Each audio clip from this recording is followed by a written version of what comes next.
Hay heridas en la historia de una nación que el tiempo simplemente no es capaz de cerrar. Hoy vamos a viajar a 1928, a las tierras del Magdalena, para desenterrar la verdad de la masacre de las bananeras. Un episodio donde el sudor de los obreros colombianos se mezcló con la sangre no por una guerra extranjera, sino por las balas de su propio ejército defendiendo los intereses de una multinacional. ¿Qué pasó realmente esa madrugada en la estación de Ciénaga? ¿Cuántas vidas se llevó el silencio oficial? Quédate, porque lo que vas a ver no es solo historia. Es el grito de un pueblo que aún exige memoria. Y por supuesto, siempre de la mano de la gran Adriana Chilito. ¿Cómo nos gusta en este canal Adriana Chilito? ¡Qué bien cuentan las historias! Vamos con el vídeo. La historia de Colombia tiene la tristemente célebre condición de contar con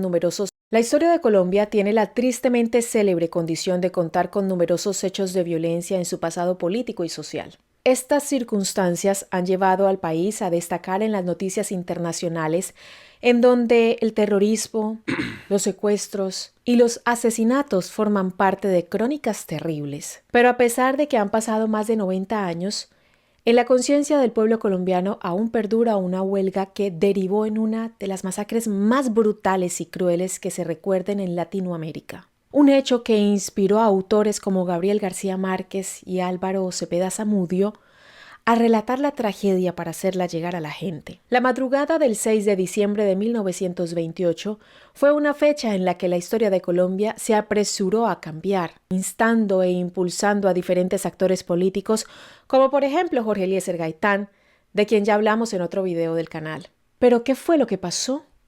¿En qué consistió la famosa masacre de las bananeras? ¿Cómo se inició? ¿Se supo alguna vez la cantidad de muertos y heridos que hubo realmente? Vamos a atravesar estas y otras cuestiones, detallando uno de los sucesos más significativos de la historia de Colombia. Si bien hubo una fuerte iniciativa de empresarios y agricultores colombianos a finales del siglo XIX para estimular la industria bananera, no fue hasta la llegada de la United Fruit Company, UFC, a principios de la década de 1890, que el negocio floreció plenamente. En lo que se conoce como el actual departamento de Magdalena, se emplazaba la llamada zona bananera del Caribe colombiano, una llanura de 40.000 hectáreas cuya producción competía a nivel global, siendo Colombia el tercer productor del banano en el mundo. Las favorables condiciones ¿El tercer productor del banano en el mundo? Hostia, había un negocio importante ahí. Ya entiendo por qué pasó esto. climáticas de producción hicieron que para 1928, año en que se da la huelga, la United Fruit Company contará con un nivel de 10.3 millones de racimos exportados, representando esto el 7% del total de las exportaciones del país. Además, la compañía trabajaba de manera simultánea en Jamaica, Cuba, República Dominicana, Costa Rica, Panamá, Honduras y Guatemala, empleando alrededor de 150.000 obreros en la gran cuenca del Caribe, de los cuales 25.000 eran colombianos. Todo esto había sido estimulado por la UFC con la construcción de más de 2.400 kilómetros de líneas ferroviarias y la utilización de 90 barcos de vapor conocidos como la Gran Flota Blanca, los cuales transportaban el banano hacia Europa y también hacia Norteamérica. Tal era el poderío de esta empresa, que además había invertido en más de 5.600 kilómetros de cables telegráficos y 24 estaciones de radio, generando una infraestructura muy importante. Es que cuando una empresa destaca tanto y ya empieza como a salir a la luz a nivel mundial, peligra. Para llevar a cabo sus operaciones. Pero el contexto no era precisamente el mejor para los pequeños cultivadores, ya que la UFC ejercía un fuerte monopolio.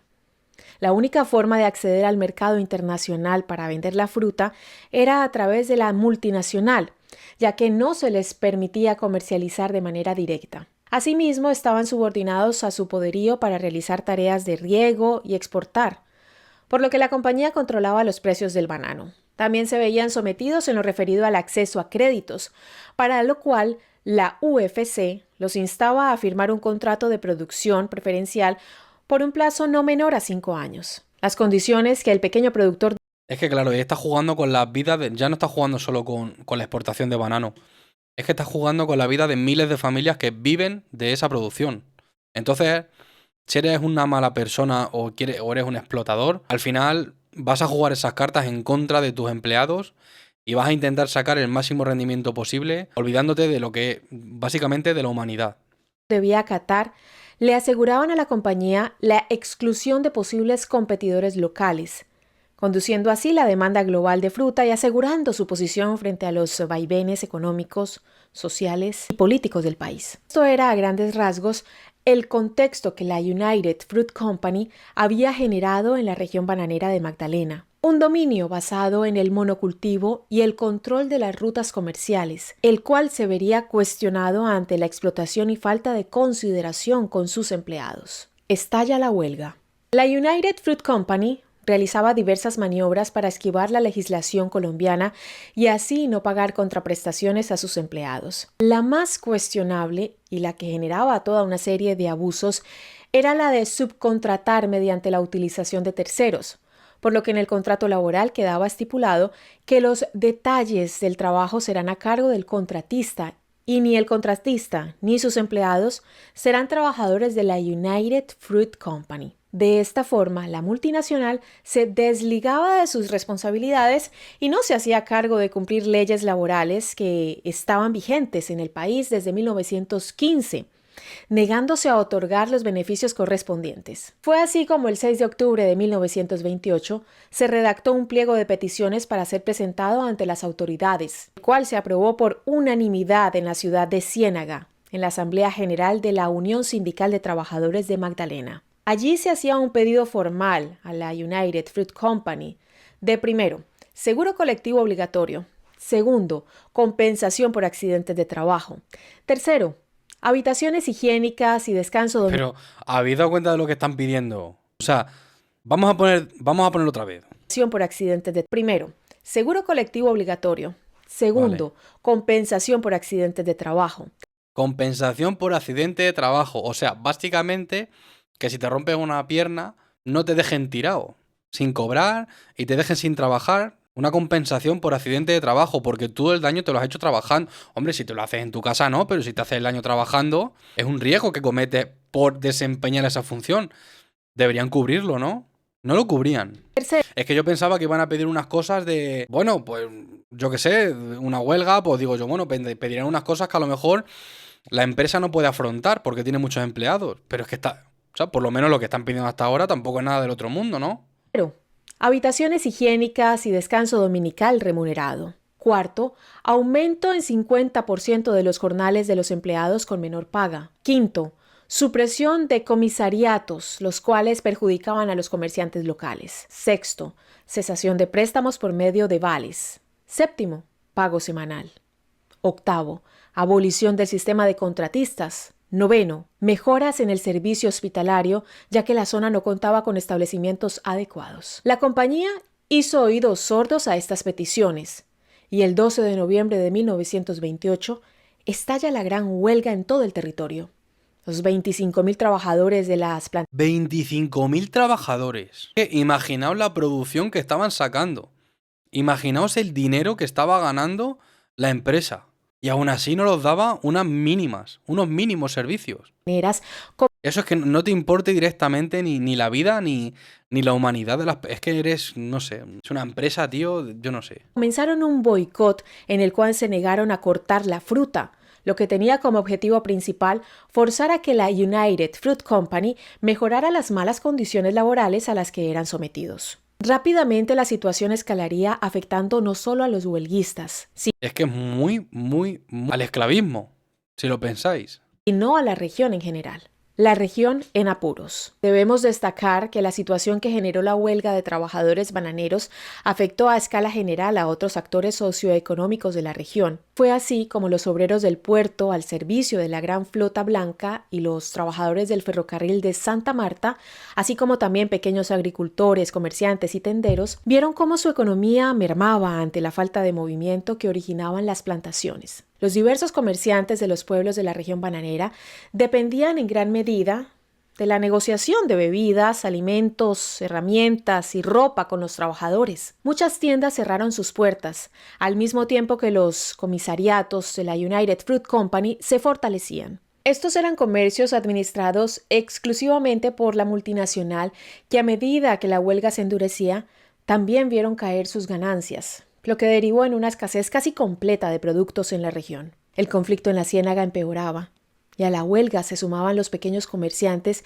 que ya no querían depender y soportar la competencia desleal de los comisariatos de la United Fruit Company. El desenlace no parecía encontrar una Es que cuando quieres jugar con ese tipo de cosas, al final se te acaba dando la vuelta.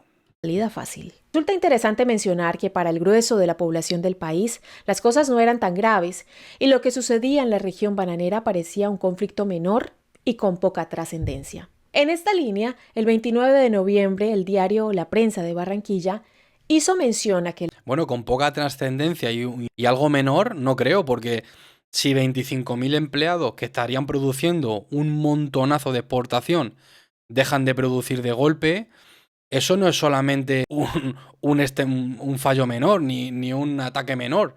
Eso es una barbaridad, eso es una bajada de producción, porque al igual que gracias a toda esta gente estaban produciendo muchísimo dinero y muchísimo beneficio, que eso se pare de repente. O sea, hay que costear todo lo que ya está. Por ejemplo, si enviaban barcos, si enviaban trenes, todos los gastos derivados a la exportación, eso sigue cobrando, eso se sigue ganando. O sea, ese dinero se sigue pidiendo, se sigue gastando.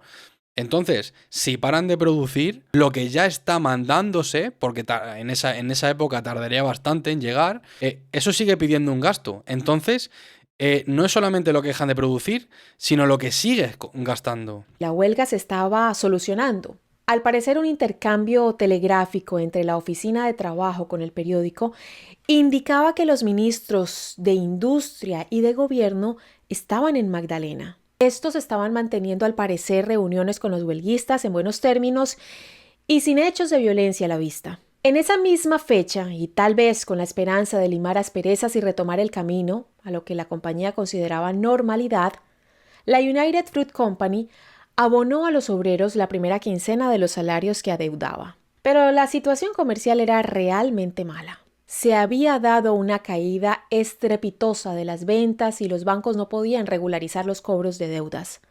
Una solución era inminente y no se podía lograr con pago de salario que no tapaba el contexto en general. Fue así como la noche del 30 de noviembre, la Sociedad de Agricultores de Magdalena entra en sesión para tratar de encontrar una salida al conflicto. Allí se resuelve conformar una comisión para concertar una reunión con el gerente de la United Fruit Company, en la que participarían el jefe de la oficina de trabajo y los diferentes delegados de los trabajadores en huelga. Sin embargo, la respuesta de la multinacional no fue del todo honorable. El gerente se negó a sentarse en la mesa con la comisión, argumentando que entre los miembros de la misma había huelguistas violentos que agitaban acciones ilegales y además, en línea con la reprobable contratación de la compañía, alegó que los obreros no pertenecían a la United Fruit Company. Con semejante resultado adverso, los delegados de la comisión se dirigieron a la ciudad de Ciénaga y desde allí promovieron entre los trabajadores la idea de emigrar de la región, al mismo tiempo que solicitaron ante la ley la posibilidad del arbitramiento para resolver el conflicto. Pero la actitud de la multinacional no parecía dar muestras de negociación, ya que el 1 de diciembre llegaron 200 hombres del ejército en un barco de vapor de la propia empresa. Y el 2 de diciembre se sumaron... ¿Cómo? Que mandaron militares. Espero, vamos a verlo, esto no...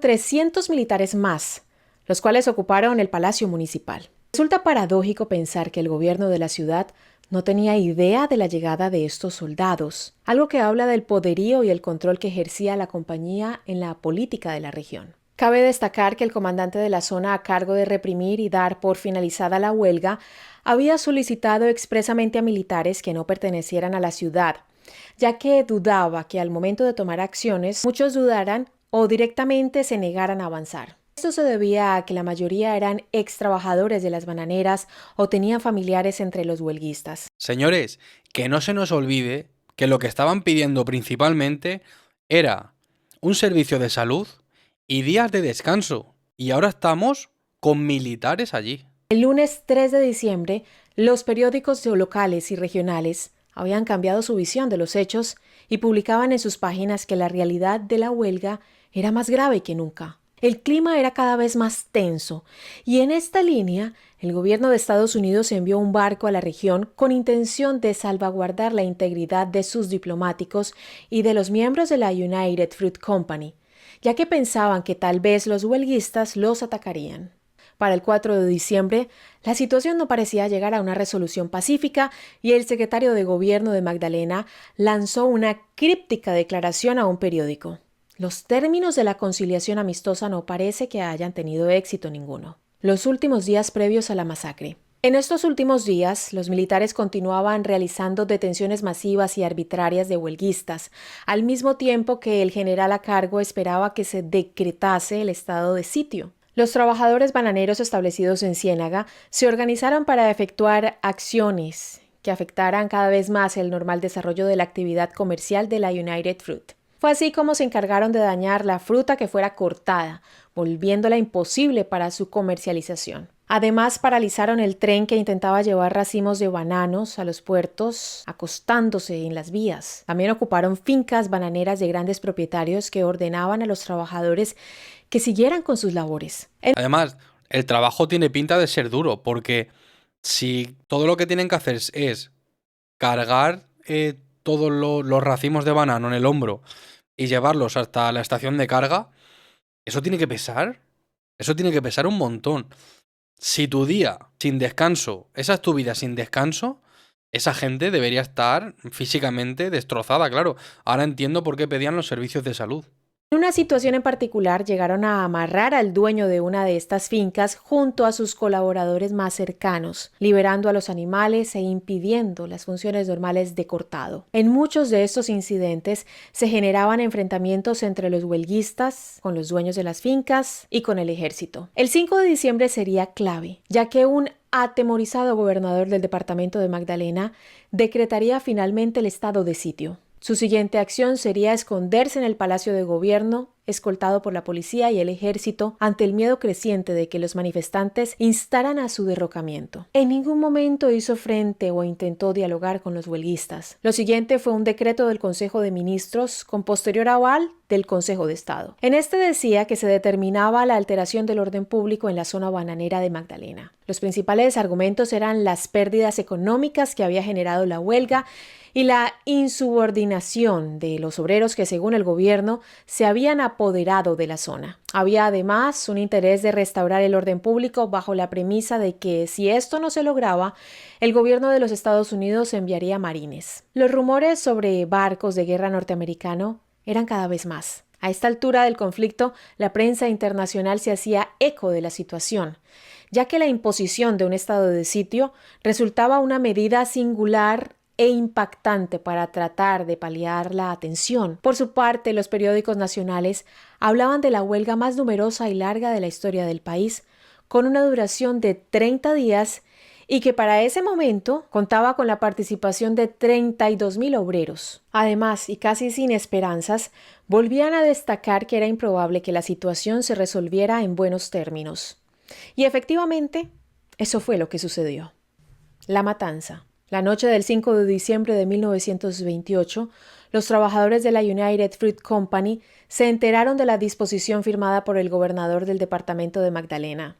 El decreto que imponía el estado de sitio los obligaba a dispersarse de los distintos puntos de reunión que estaban ocupando para realizar sus reclamos pacíficos. Grande fue el malestar que generó esta noticia entre los huelguistas, más aún sabiendo que ninguna comisión de representantes había sido consultada ni informada al respecto y solo se había instaurado desde la óptica de una corporación norteamericana. Con gran furor, atendiendo a la fuerte decepción de que los militares colombianos protegieran los intereses de una compañía extranjera y tomando la huelga como una gran bandera nacionalista, los trabajadores intensificaron las protestas. Es así como llegamos a la madrugada del...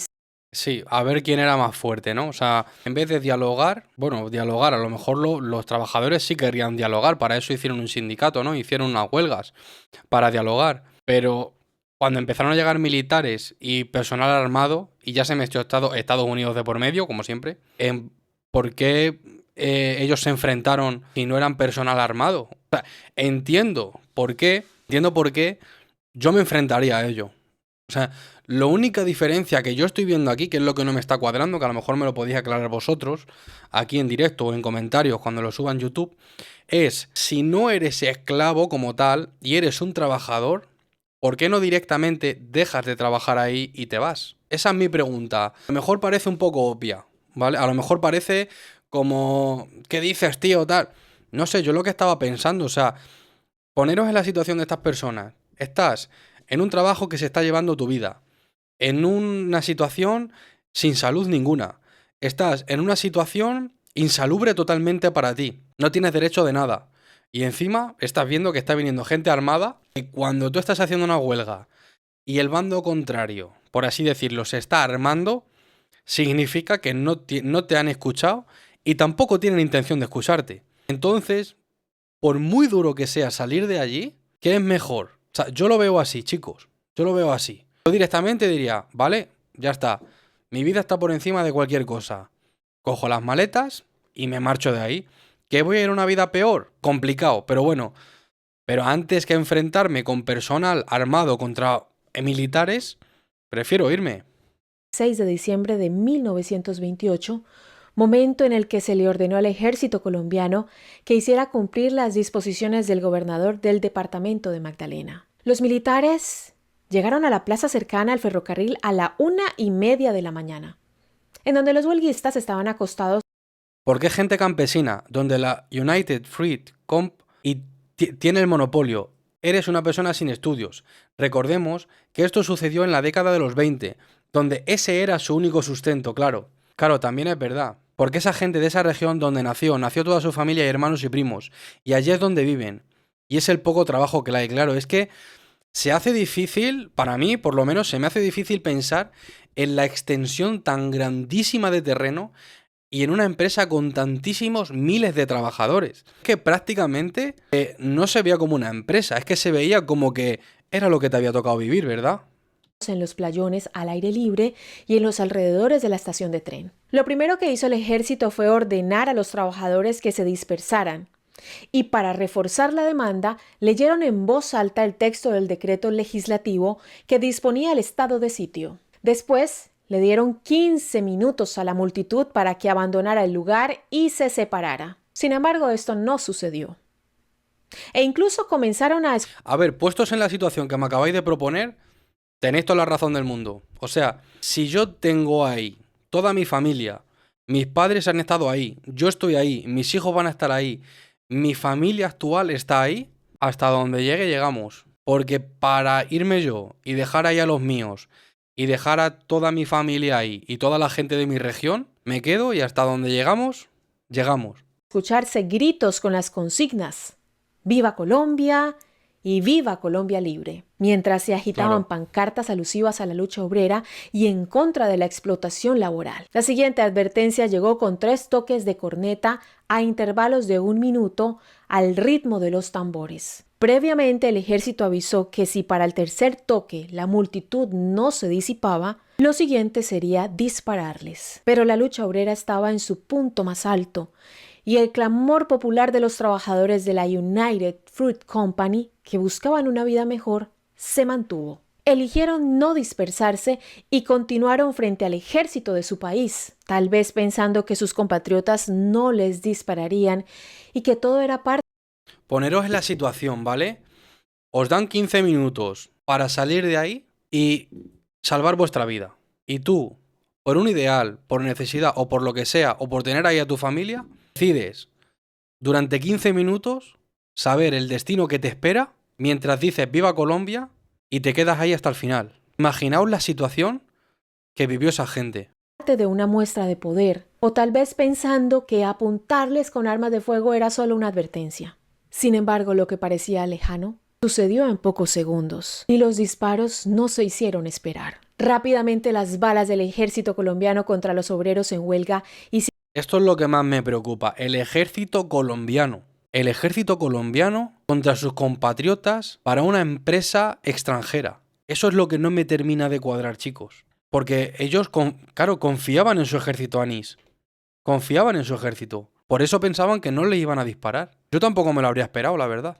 hicieron el trabajo sucio de la United Fruit Company. Esa noche la ciudad de Ciénaga mostró un espectáculo terrible y horroroso. El día después, hay numerosos desacuerdos respecto a las cifras, tanto de la multitud de obreros que se encontraba en la estación de tren como de la cantidad de muertos y heridos provocados por el ejército. Por un lado, algunas investigaciones indican que esa noche la cantidad de huelguistas era alrededor de 1.500, mientras que otros documentos hablan de entre 2.000 y 4.000 personas. Asimismo, los primeros reportes periodísticos aparecidos en la prensa de Barranquilla indicaban que habían sido 8 muertos y 20 heridos. Sin embargo, ese mismo periódico daba a conocer tan solo una semana después que los muertos ascendían a 100 y los heridos a 238. Por su parte, la gente de la Ciénaga cree que los muertos se contaban por decenas, en números que fluctuaban entre los 60 y 400 personas asesinadas. Se dice que muchos cuerpos fueron llevados en vagones de tren para ser enterrados en fosas comunes o tirados al mar. Por su parte, las fuentes gubernamentales proporcionaban el sorprendente número de más de 1.000 muertos, el cual informaban entre comunicaciones diplomáticas reservadas. De todas formas, el manejo mediático de la prensa norteamericana se dedicó a descartar cuestiones imparciales y aplicó... ¿Sabes lo que me sorprende de Colombia también? Que cuando hemos visto este vídeo, ¿no? La masacre de los bananeros, la toma del Palacio de Justicia y muchos así, siempre los números bailan. Siempre faltan papeles, siempre se destruyen pruebas, siempre faltan cuerpos, luego cuerpos que estaban con vida aparecen en otro sitio sin vida, o cuerpos sin vida desaparecen, ahora los cuerpos no se encuentran, ahora las personas que lo habían hecho resulta que decían que no estaban allí. Es lo que más me está sorprendiendo de todas las historias y todos los documentales que estamos viendo del ejército de Colombia. Me sorprende muchísimo, la verdad. Sus esfuerzos en preservar los intereses acomodados de la United Fruit Company y del gobierno estadounidense. Por su parte, la manipulación política del Estado colombiano se encargó de que la prensa desinformara y ocultara la verdad a la población. Sin embargo, más allá de la información dispar respecto a las cifras de muertos y heridos en lo que fue conocido como la masacre de las bananeras, solo queda resaltar que el ejército colombiano se aplicó a disparar a obreros de su mismo país con el único objetivo de defender los intereses económicos de una compañía extranjera. Una acción que al día de hoy no deja de resonar en la memoria de la población. La masacre de las bananeras no es solamente un capítulo de texto. Es lo que sucede cuando el poder olvida el valor de la vida humana. Hoy, más de 90 años después, los nombres de esos obreros siguen resonando en los vientos del Caribe, esperando a que nosotros, las nuevas generaciones, no permitamos que su sacrificio caiga en el olvido. Historias como estas nos duelen, pero son necesarias para entender quiénes somos. Me gustaría muchísimo saber qué sientes al conocer estos detalles. ¿Habías escuchado esta historia antes en tu familia o en la escuela? Déjame tus pensamientos en los comentarios. Yo me tomo el tiempo de leer cada uno de ellos porque vuestra opinión es la que construye el canal. Si crees que la memoria histórica de Colombia debe seguir viva, te invito a que te suscribas y compartas este vídeo. Nos vemos en el próximo vídeo.